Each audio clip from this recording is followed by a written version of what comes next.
矛盾の代表の小林信也と申します。僕は、デザインとアートの仕事を、やってまして、昔のいわゆるその里山暮らしというものを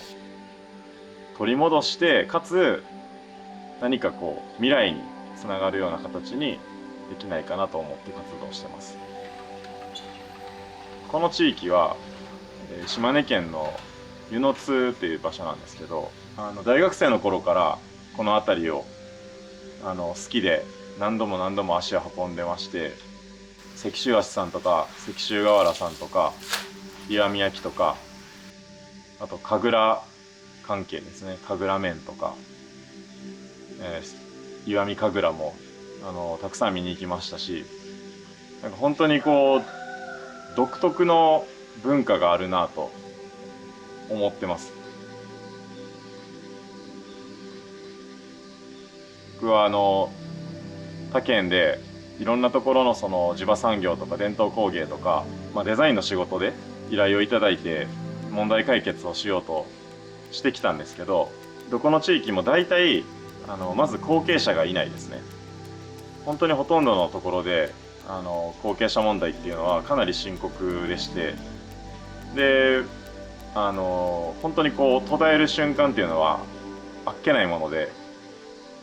もう1000年以上続いてきたものがこの数十年の影響だけでプツッと途切れると。でそういうのをなんかこれは本当にいいのかなと、これは未来の日本人にとってとんでもない損失なんじゃないのかなと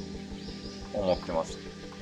で一方でこの島根の職人たちは学生時代から見てきましたけど、若い人がちゃんと継いでやってるんですね。なんかここには日本が残ってるっていう風な解釈を僕は結構してます。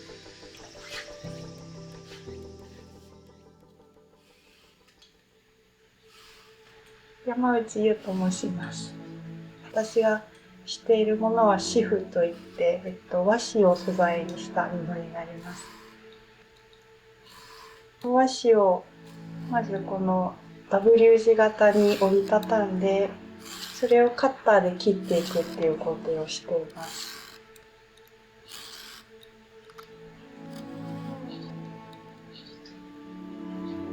その後にこちらにある糸車で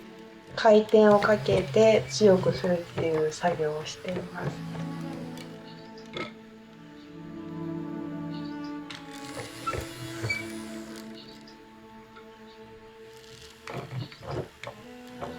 そうすることでやっと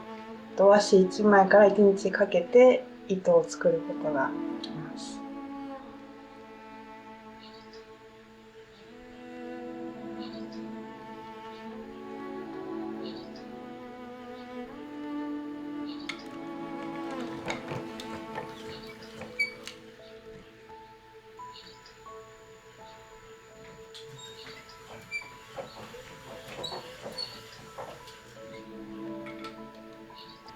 紙布というものはこの石見地方全体で昔はずっと作られていたもので、農民の農作業着として使われてきました。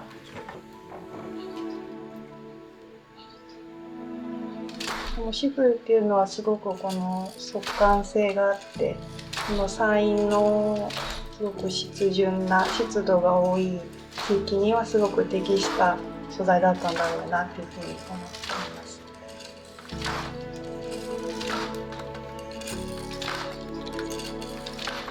今日はこの辺りの特産品が石州和紙なので、この自分がここに来るまでに学んできた染め物織物の技術とここの特産品の石州和紙というものを組み合わせて紙布を織るものを始めたのが7年前になります。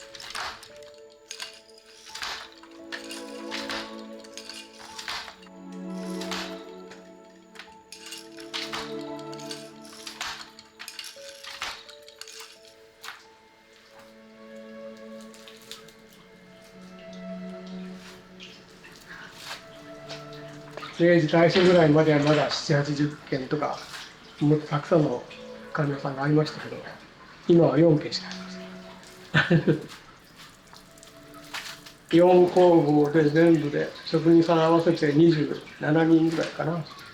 ぐらいなら町でこの町で和紙に携わってる感じです。まあここはね一番特徴的なのは材料の構造とか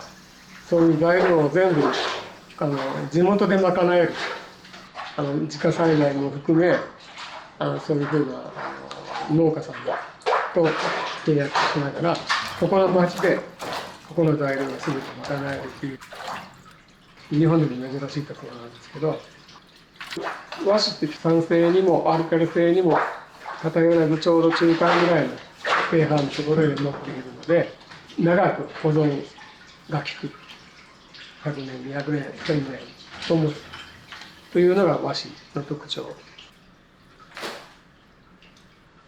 あとはここは地元に石見神楽っていうのあるじゃないですか。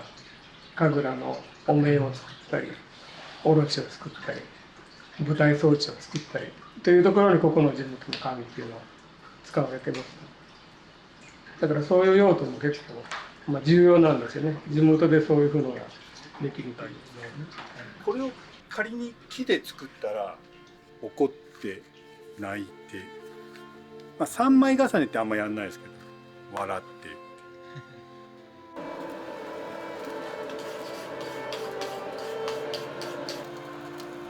島根県大田市の湯の津町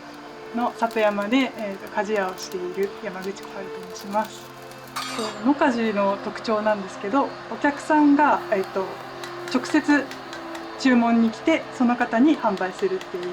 方式をとっているんで、一人一人の注文を聞いてオーダーメイドに対応できるっていうのはすごい強みです。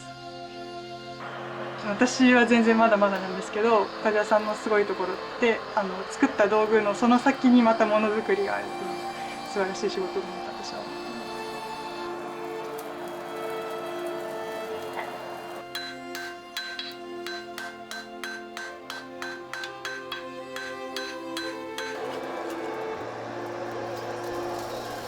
す。刃物がですね、ほぼ全てのものづくりの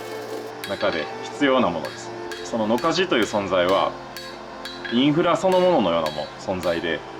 昔の村には必ず一軒野鍛冶がいたんですね。でかつ本物の野鍛冶っていうのは昔は野たたらって言ってやっぱりたたらをしてたんです。自分で鋼を作ってでその山に入って剪定をしてそれを炭にしてその炭で、鉄を打つ。だからすごく野鍛冶っていうのはその里山とともにこう発展してきたものづくりだと思うんですけど、それをここで彼女が再構築しようとしてます。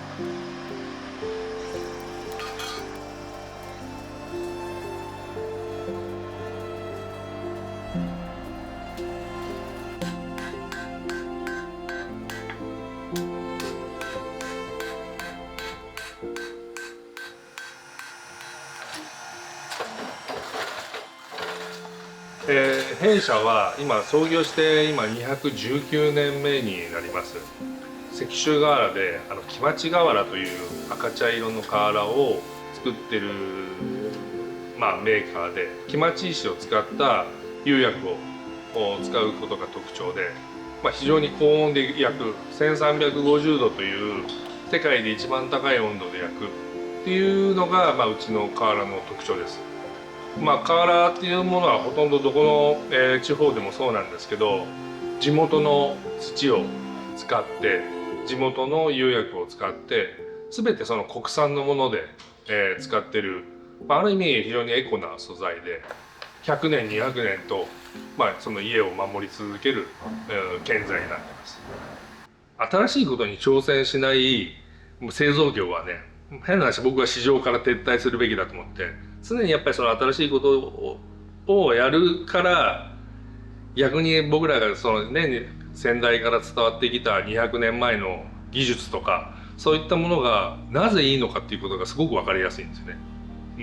だからやっぱり瓦は古くからあるものなんですけど、やっぱり古くてもやっぱ僕らは新しいものとしてやっぱり取り組んでいかないと、やっぱりその次の世代につながっていかないなというは思いますけどね。やっぱりこの時代に里山暮らしを再生して進化するっていうのはすごく大変な作業なので、そういうのに挑戦したい人がもし次現れたら、もっと僕たちより近道してほしいから、その里山を再生する方法みたいなものをある程度はこう、デザインブックみたいにして普及させたいなと思ってます。でそれを参考にしてもらって、同じような村がこうどんどん点在していくようになっていけば、それぞれがちょっとずつその植生とか文化が違う村みたいになっていって、すごく面白い豊かなまた日本になっていくんじゃないかなって、なんかそんなイメージを持ってやってます。